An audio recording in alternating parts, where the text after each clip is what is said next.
It's me Sri and welcome to my Kuti vlog. അപ്പോൾ ഇന്നത്തെ video ഒരു Thiruvathira special video ആണ്. കണ്ടില്ലേ, ഞാൻ രാവിലെ എണീറ്റ് കുളിച്ച് സെറ്റ് സാരിയൊക്കെ എടുത്ത് സെറ്റായിട്ട് വന്നിട്ടുണ്ട്. അപ്പോൾ കുറച്ച് നാളായിട്ട് ഭയങ്കര തണുപ്പും അതേപോലെ തന്നെ വൈകിട്ടൊക്കെ ഭയങ്കര കാറ്റൊക്കെയാണ്. അപ്പോഴാണ് രാക്കുറു പറഞ്ഞത് ഇത് വെറും കാറ്റല്ല, തിരുവാതിര സ്പെഷ്യൽ കാറ്റാണെന്ന്. തിരുവാതിരയൊക്കെ ആവുന്ന സമയത്ത് നല്ലൊരു കാലാവസ്ഥയാണ്, നല്ല രസമാണ്, തണുപ്പത്തൊക്കെ രാത്രി കിടന്നുറങ്ങാനായിട്ട് ഭയങ്കര സുഖമാണ്. അപ്പോൾ വാട്ട്സ് സ്പെഷ്യൽ അബൌട്ട് തിരുവാതിര?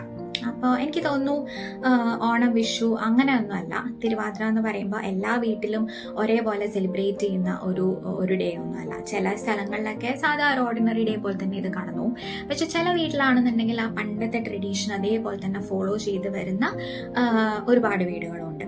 അപ്പം ഇവിടെ എന്ന് പറയുമ്പോൾ അങ്ങനെ ഭയങ്കര ട്രഡീഷനും കാര്യങ്ങളൊന്നുമില്ല. അപ്പോൾ എനിക്ക് തോന്നുന്നു പണ്ടെന്ന് പറയുമ്പോൾ ഇതൊരു 2 days പ്രോഗ്രാം ആയിരുന്നു. അതായത് തലേ ദിവസം തന്നെ തുടങ്ങും അതിൻ്റെ ഒരു പ്രിപ്പറേഷനും കാര്യങ്ങളൊക്കെ. എന്നിട്ട് അന്നൊക്കെ ജോയിന്റ് ഫാമിലി ആണല്ലോ, കുറേ വീടുകൾ ഒരുമിച്ച് താമസിക്കുന്നുണ്ടാവും. അപ്പോൾ അവിടുത്തെ എന്താ പറയുക, സ്ത്രീകളെല്ലാം കൂടെ രാവിലെ എണീറ്റ് ഒരുമിച്ചിട്ട് കുളിക്കാൻ പോവും. കുളത്തിലോ പുഴയിലോ ഒക്കെ പോയിട്ട് തുടിച്ച് കുളിച്ച് വന്നിട്ട് തിരുവാതിര കളിയും ബാക്കി സംഭവങ്ങളൊക്കെ ഉണ്ട്. പിള്ളേരാണെന്നുണ്ടെങ്കിൽ ഊഞ്ഞാലാട്ടം ഉണ്ടാവും, നല്ല നല്ല പ്രിപ്പറേഷൻസും ഫുഡ് ഐറ്റംസും കാര്യങ്ങളൊക്കെ ഉണ്ടാക്കും. അപ്പം അന്നെന്ന് പറയുമ്പോൾ വ്രതമാണ്. അതായത് ഹസ്ബൻഡ്സിന് വേണ്ടിയിട്ട് കല്യാണം കഴിഞ്ഞ പെൺകുട്ടികൾ വ്രതം നോക്കും, അല്ലെങ്കിൽ ഒരിക്കലും നോക്കും. അപ്പോൾ അന്ന് അരിഭക്ഷണം ഒന്നും കഴിക്കില്ല. അരിഭക്ഷണത്തിന് പകരം ഇവര് കൂവ കൊണ്ടുള്ള പലഹാരങ്ങളോ അല്ലെങ്കിൽ ഇളനീരോ അങ്ങനെയുള്ള സംഭവങ്ങളൊക്കെയാണ് കഴിക്കുക.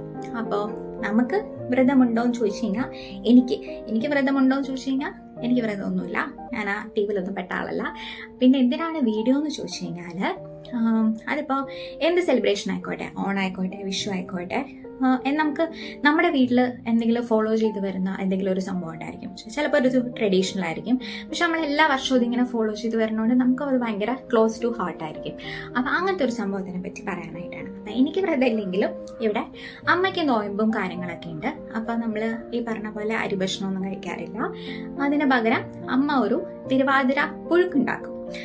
അപ്പം തിരുവാതിര പുഴുക്കിനെ പറ്റിയിട്ടാണ് ഇന്നത്തെ വീഡിയോ.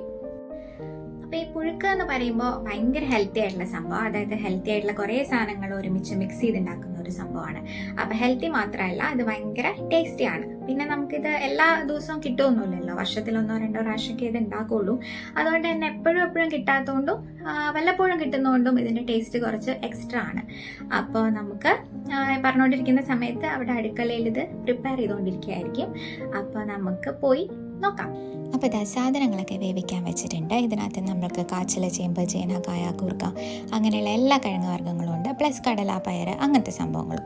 ഇതിനകത്തോട്ട് നമ്മൾ തേങ്ങ അതേപോലെ തന്നെ ജീരകം, പച്ചമുളകും കൂടെ അരച്ച് വെച്ചത് മിക്സ് ചെയ്ത് കറിവേപ്പിലയും കൂടെ ഇട്ടിട്ട് ഇളക്കി എടുത്തു കഴിഞ്ഞാൽ സാധനം സെറ്റ്. അപ്പോൾ ഇതൊക്കെയാണ് ഇവിടുത്തെ തിരുവാതിര പുഴുക്കിൻ്റെ വിശേഷങ്ങൾ. അപ്പോൾ ദാറ്റ്സ് ഇറ്റ് ഫോർ ടുഡേ. എല്ലാവർക്കും ഹാപ്പി തിരുവാതിര.